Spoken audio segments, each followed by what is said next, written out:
Sebelumnya saya ucapkan selamat pagi. Perkenalkan, nama saya Iwayan Pasa Arepana dengan nomor induk mahasiswa 2020 13 10 03 dari program studi pendidikan sejarah semester 5 Universitas PGRI Palembang.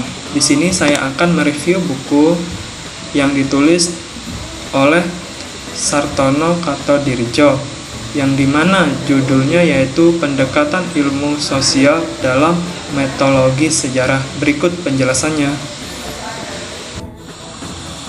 Baiklah, di sini saya akan menjelaskan pada bab pertama, yaitu konsep dan perspektif sejarah, teori dan metodologi sejarah.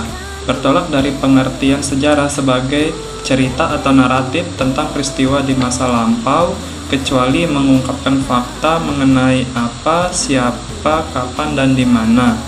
Juga menerangkan bagaimana sesuatu telah terjadi sebenarnya. Penyusunan cerita ini dapat dilakukan tanpa menggunakan teori dan metodologi. Biasanya orang ingin tahu tentang suatu kejadian, umpamanya suatu kecelakaan atau musibah, dengan menanyakan bagaimana proses terjadinya musibah, dengan menanyakan bagaimana proses terjadinya dari awal sampai akhir, genesisnya. Dan lazimnya informasi yang diterima sudah cukup untuk memuaskan si penanya. Dalam perkembangan penulisan sejarah, banyak sekali, kalau tidak sebagian besar karya sejarah yang dapat digolongkan sebagai sejarah naratif, terutama yang dihasilkan oleh penulis, bukan ahli sejarah. Jenis sejarah terakhir ini ditulis tanpa memakai teori dan metodologi. Masalah teori dan metodologi sebagai bagian pokok ilmu sejarah mulai diketengahkan apabila penulisan sejarah tidak semata-mata bertujuan menceritakan kejadian, tetapi bermaksud menerangkan kejadian itu dengan mengkaji sebab-sebabnya, kondisi lingkungannya, konteks sosial kulturalnya. Pendekatan secara mendalam hendak diadakan analisis tentang faktor-faktor kausal, kondisional, kontekstual, serta unsur-unsur yang merupakan komponen dan eksponen dari proses sejarah yang dikaji. Dalam melakukan analisis pengkajian, memerlukan alat yang dibutuhkan untuk memudahkan analisis itu. Lagi pula, alat-alat analisis itu yang memenuhi syarat-syarat sehingga dapat berfungsi secara operasional, jadi relevan dan cocok dengan objek yang dianalisis itu. Seperti dibentangkan di atas, sejarah naratif memakai bahasa umum, tidak ada pengembangan peristiwa secara khusus seperti yang terjadi dalam disiplin-disiplin ilmu lain.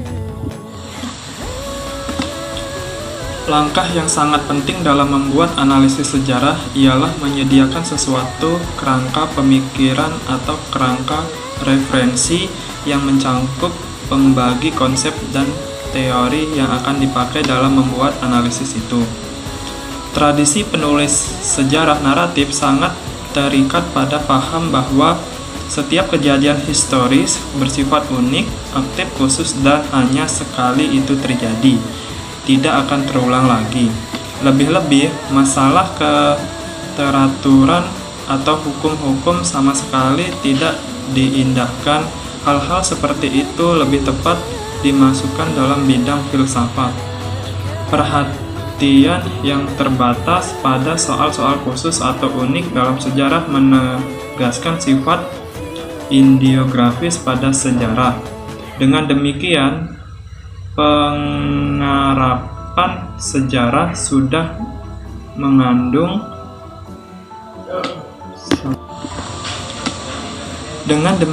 cara penggarapan sejarah sudah mengundang penggunaan metode, metodologi, dan teori. Kebutuhan akan suatu metodologi semakin terasa apabila diperhatikan bahwa dengan kemajuan ilmu pengetahuan berserta berbagai perspektif yang inheren dalam berbagai bidangnya. Setiap gejala sejarah tampak sebagai kompleksitas yang mencakup berbagai aspek atau memiliki berbagai dimensi. Agar penggarapan gejala itu mampu menganalisis atau mengekstrapolasikan mengeluarkan berbagai fakta unsur dimensi sangat diperlukan. Di sini metodologi dalam studi sejarah tak mau menuntut penyesuaian agar dapat meningkatkan efektivitasnya. Sebagai permasalahan inti dari metodologi dalam ilmu sejarah dapat disebut masalah pendekatan. Pendekatan sosiologi sudah barang tentu akan meneropong segi-segi sosial peristiwa yang dikaji, umpamanya golongan sosial mana yang berperan serta nilai-nilai hubungan dengan golongan lain. Golongan lain konflik berdasarkan kepentingan, ideologi, dan lain sebagainya. Pendekatan antropologis mengungkapkan nilai-nilai yang mendasari perilaku tokoh, sejarah, status, dan gaya hidup, sistem kepercayaan yang mendasari pola hidup, dan lain sebagainya. Pendekatan politologis menyoroti struktur kekuasaan, jenis kepemimpinan, hierarki sosial, pertentangan kekuasaan, dan lain sebagainya. Dengan sendirinya jelaskan bahwa berbagai pendekatannya itu hanya dapat dilakukan dengan bantuan pengetahuan konsep dan teori ilmu sosial, yaitu sosiologi, antropologi, dan ilmu politik. Secara lebih rinci kemudian akan dijelaskan lebih lanjut dalam menghadapi gejala historis yang serba kompleks.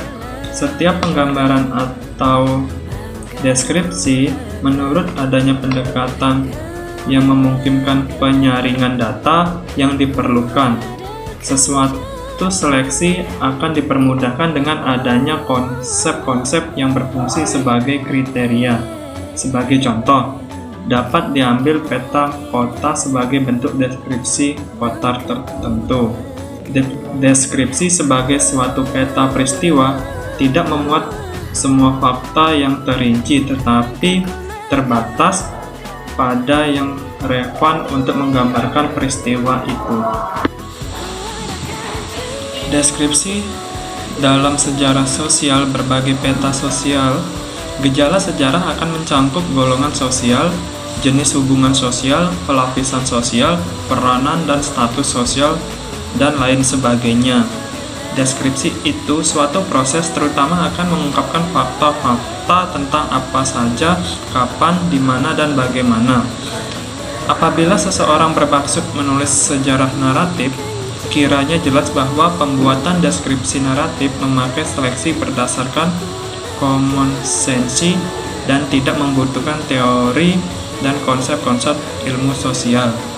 Jenis filsafat yang pertama bersifat empiris, historis, sedang yang kedua lebih bersifat spekulatif. Tujuan sejarah telos yang berkaitan dengan hal-hal terakhir ex Hampton adalah persoalan dasar yang digumuli manusia mengenai tujuan hidupnya. Suatu perkara mendasar yang hanya bisa dijawab secara spekulatif. Oleh karena itu, ilmu sejarah bersifat empiris, maka sangat primer pentingnya untuk berpangkal pada fakta-fakta yang tersaring dari sumber sejarah. Sedang teori dan konsep hanya merupakan alat-alat untuk mempermudah analisis dan sintesis sejarah. Dalam kehidupan sehari-hari, setiap menghadapi suatu permasalahan, kita pada umumnya sudah siap dengan suatu jawaban. Sementara itu, kita lebih terarah dalam pengumpulan bahan pembuktian dalam penyeleksian fakta-fakta. Meskipun demikian, hipotesis atau teori sangat membantu cara kerja kita akan acak-acakan apabila tidak terarah oleh garis-garis pemandu. Kesadaran sejarah kita pengantar apabila dengan tercapainya kemerdekaan serta terbentuknya negara nasional, timbul keperluan untuk menulis sejarah Indonesia sebagai sejarah nasional, maka perkembangan itu wajar. Perubahan-perubahan pandangan itu mendapatkan konvergensi pada usaha penulisan kembali sejarah Indonesia. Rekonstruksi sejarah sebagai cerita dengan menggunakan kejadian aksi manusia serta dramatis personil, kesemuanya terjalin dalam rangkaian yang menonjolkan keunikan kejadian-kejadian. Di samping metode naratif, maka muncullah berbagai pengaruh kecenderungan metode developmentasme, pengaruh berbagai kecenderungan metode yang akan melihat pola-pola perkembangan, kelangsungan, serta perubahan-perubahan. Untuk menerangkan keadaan masyarakat dewasa ini, tidak ditinggalkan pengungkapan perkembangan historis berbagai unsur masyarakat itu. Apabila ilmu dan penulisan sejarah ingin tetap berfungsi sebagai disiplin pengungkapan atau penemuan manusia, ilmu sejarah itu perlu mengikuti perkembangan ilmu-ilmu sosial yang telah berhasil menambah perbendaharaan pengetahuan tentang manusia. Sejarah naratif ingin membuat deskripsi tentang masa lampau dengan menginstruksikan apa yang terjadi serta diuraikan berbagai cerita dengan pendekatan lain.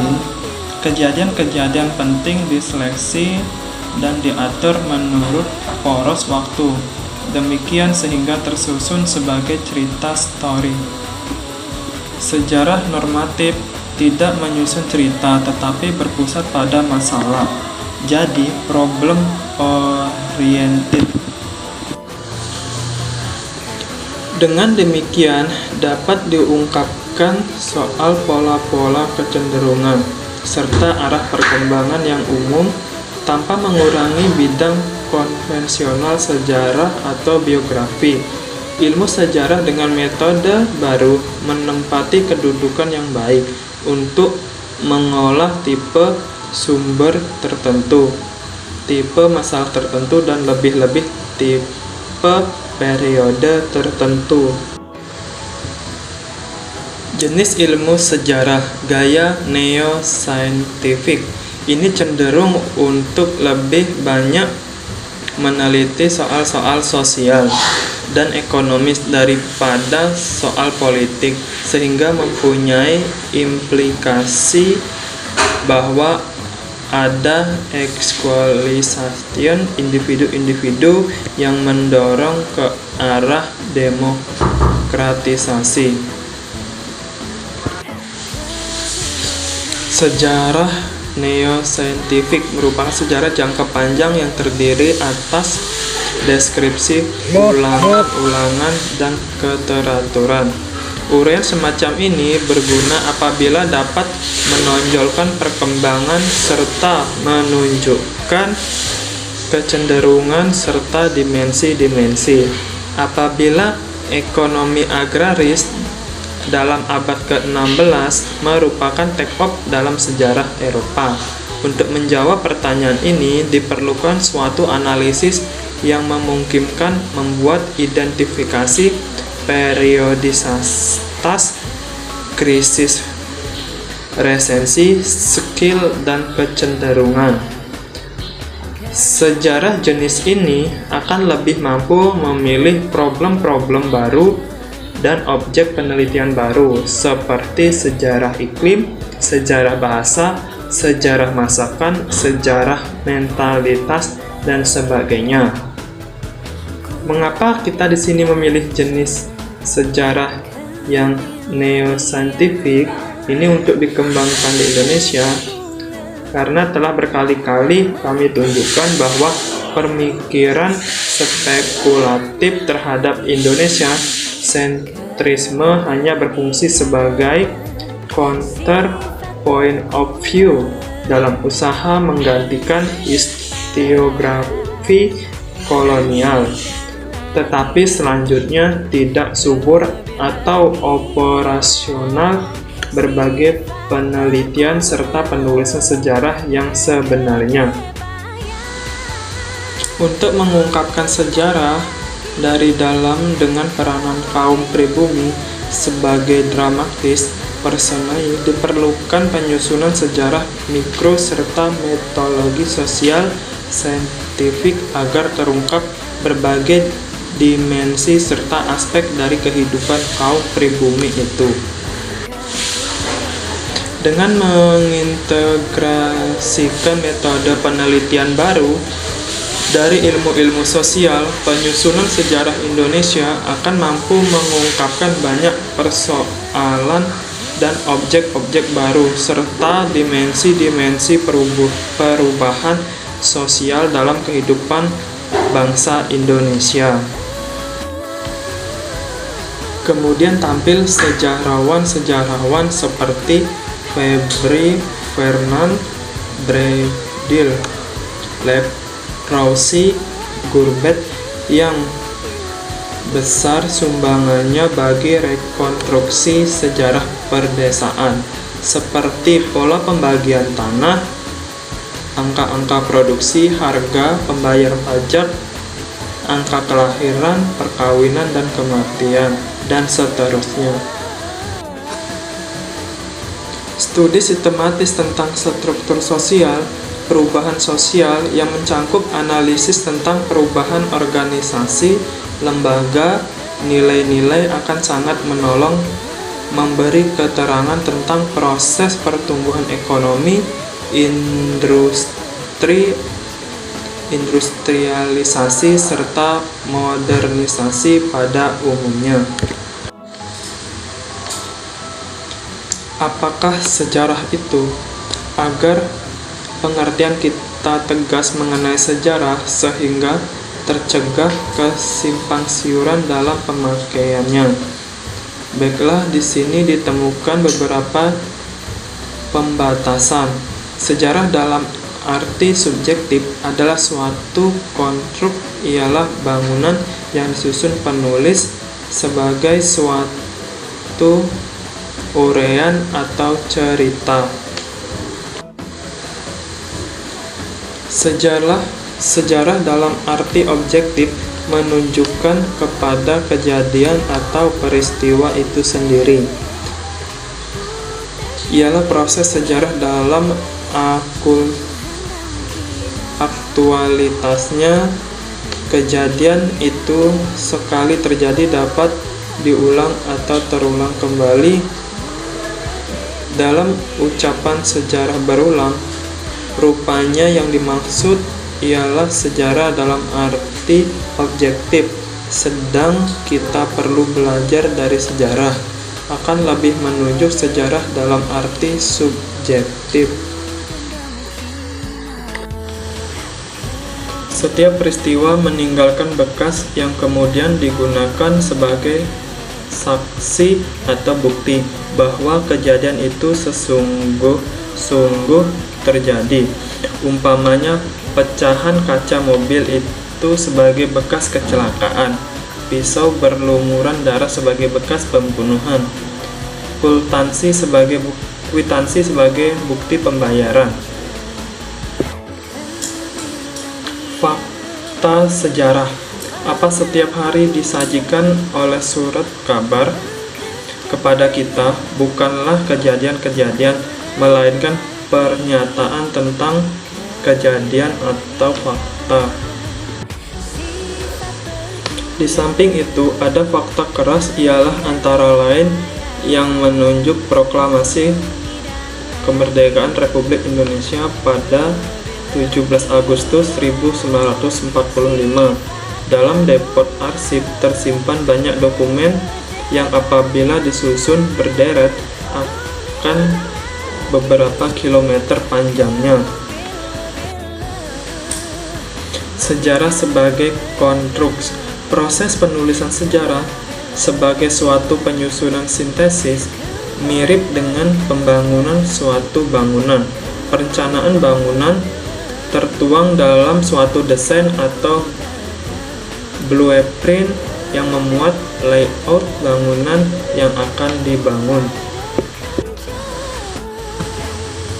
Suatu ironi yang kita hadapi ialah bahwa penduduk di negeri industri dan modern sangat berminat terhadap sejarah.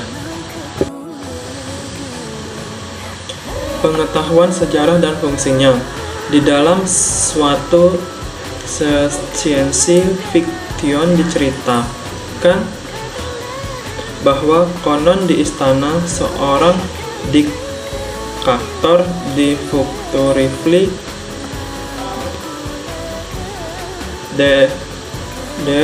Diocles melaporkan hal-hal demikian. Berkat jasanya sang mesin dunia sudah dapat dikuasai agar kontrol dapat dilakukan secara seksama.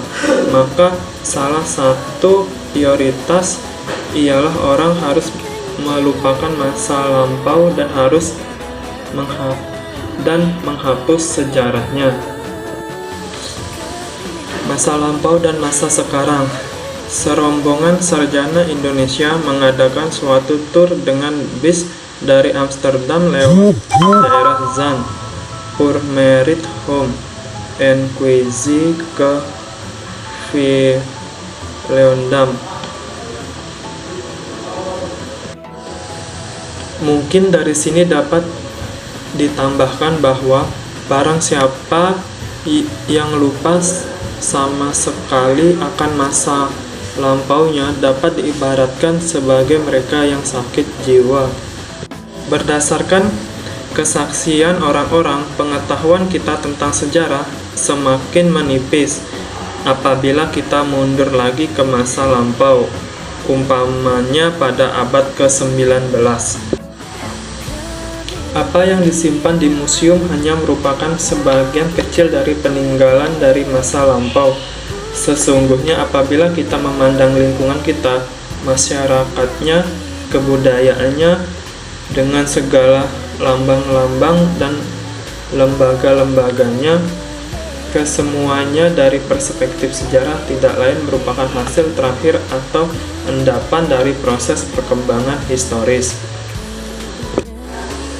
20 tahun kemudian baru kami ketahui bahwa di kaki bukit itu, di mana Begawan salah membelokkan ke timur, ada tempat sangat bersejarah, ialah apa yang disebut oleh Stuttenheim and Evergever dari kira-kira awal abad ke-11 yang menuntut studi itu rute dari Mataram kuno ke Jawa Timur melalui tempat itu.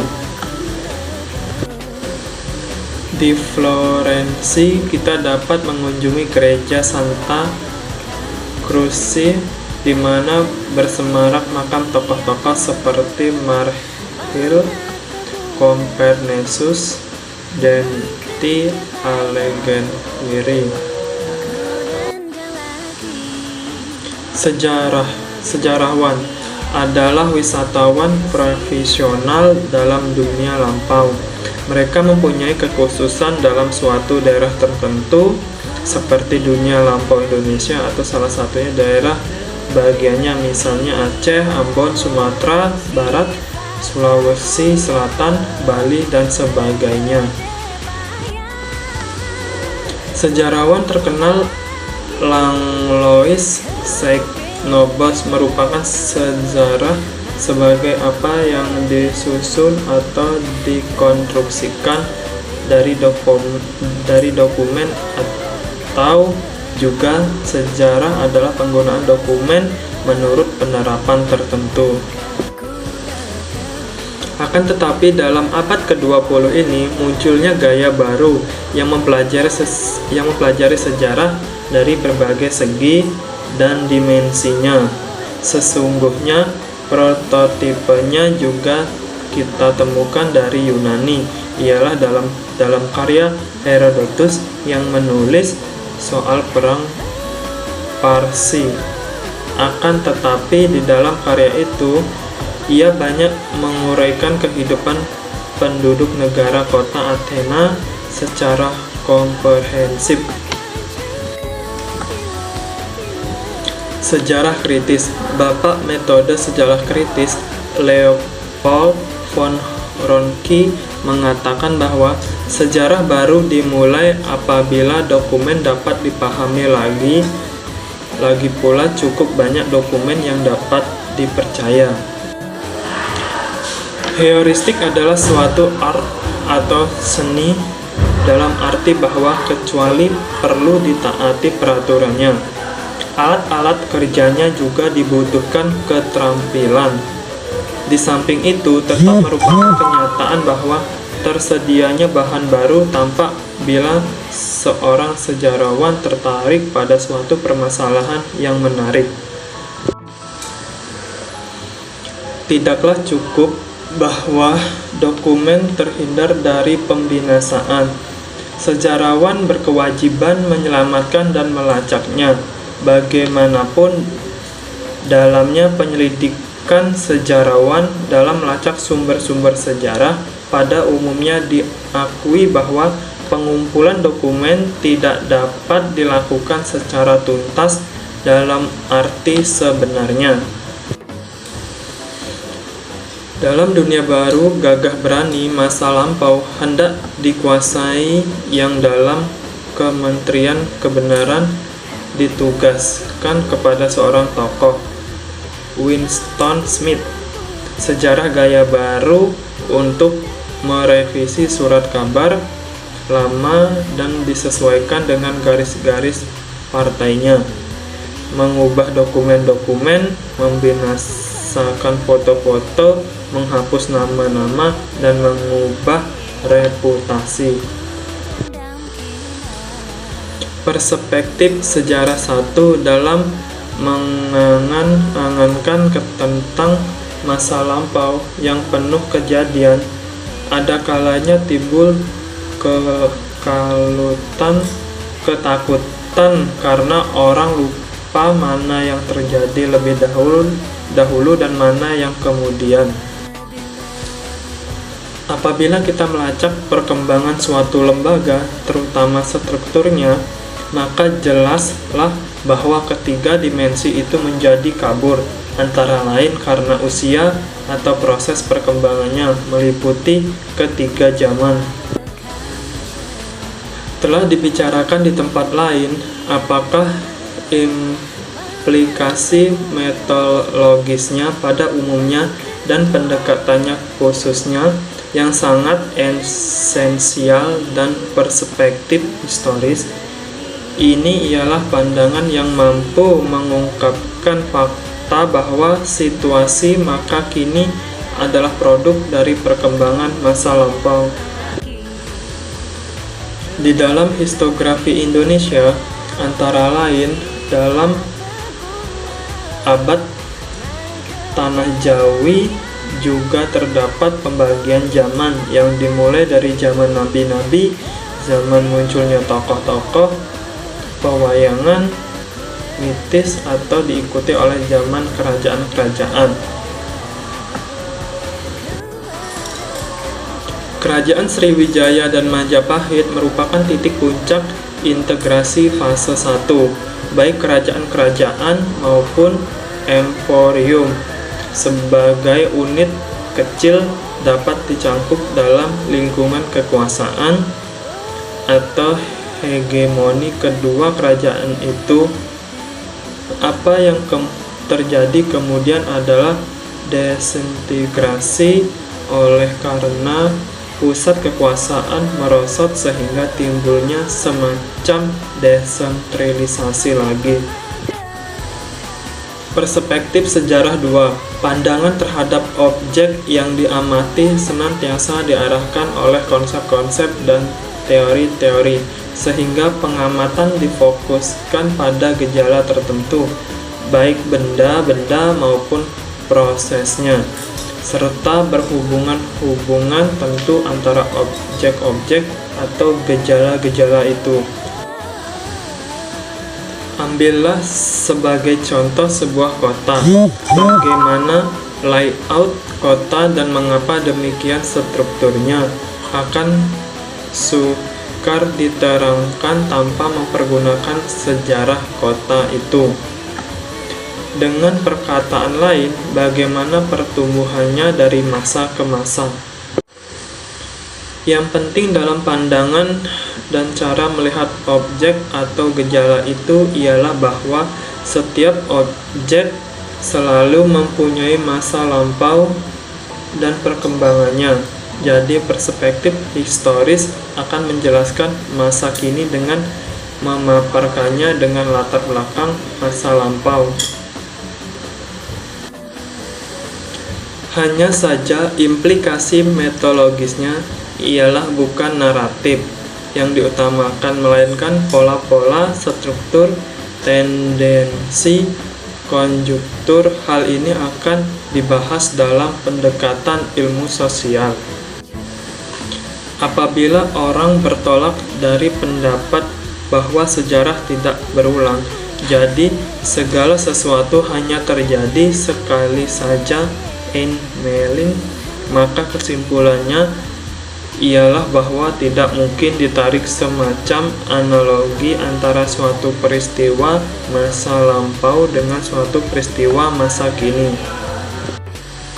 Sejarah konvensional dalam perkembangan penulisan sejarah di Barat sejak zaman Yunani sampai abad ini, dalam dimengerti sepenuhnya bahwa peristiwa-peristiwa seperti perang, diplomasi, dan kegiatan politik lainnya menarik perhatian sebagai peristiwa penting yang sangat mempengaruhi jalannya sejarah.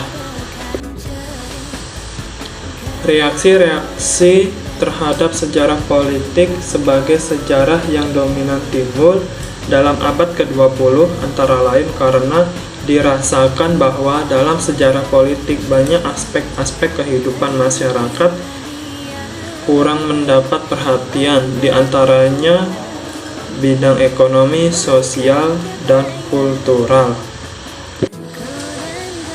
Apabila kemudian dalam abad ke-19 timbul tipe penulisan sejarah yang disebut sejarah nasional, dominisasi sejarah politik tetap bertahan dan sejarah nasional terus merupakan sejarah politik.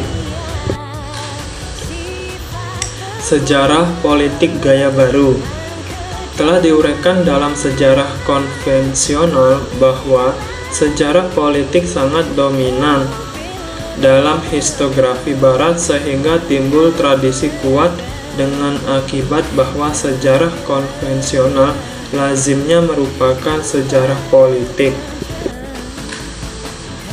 Dengan peralatan analisis itu, proses politik di tingkat subnasional pun, umpamanya di tingkat lokal, dapat ditelaah dan diuraikan.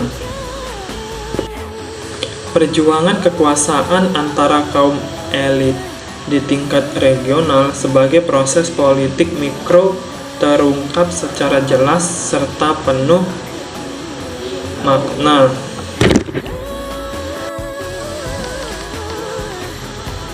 Status sosial kaum elit agama tidak terlepas dari kedudukan ekonomisnya dalam ekonomi agraris desa, yaitu sebagai petani, kaya atau tidak pemilik tanah luas. Kemampuannya untuk naik haji adalah kaitannya yang erat dengan kedudukan ekonomis itu. Sejarah sosial. Setiap gejala sejarah yang memanifestasikan memanifestasikan kehidupan sosial suatu komunitas atau kelompok dapat disebut sejarah sosial. Adapun manifestasi kehidupan sosial beraneka ragam seperti kehidupan keluarga beserta pendidikannya, gaya hidup yang meliputi pakaian, perumahan, makan, perawatan, kesehatan, segala macam bentuk rekreasi seperti permainan, kesenian, olahraga, peralatan, upacara, dan lain sebagainya. Aspek persesual juga sangat menonjol dalam sejarah sosial, seperti sejarah urban kota yang mencangkup proses urbanisasi, mobilitas penduduk, kriminalitas, dan masalah sosial lainnya, sejarah bisnis, rekreasi, kesenian, dan lain sebagainya. Sejarah deskriptif naratif pada hakikatnya hanya memberi gambaran segi prosesual, urutan kejadian, dan bagaimana perkembangan peristiwa mewujudkan unit prosesual tertentu. Mungkin itu saja yang dapat saya jelaskan, kurang dan lebihnya saya mohon maaf. Semoga review dari saya ini bermanfaat. Sekian, terima kasih. Selamat pagi.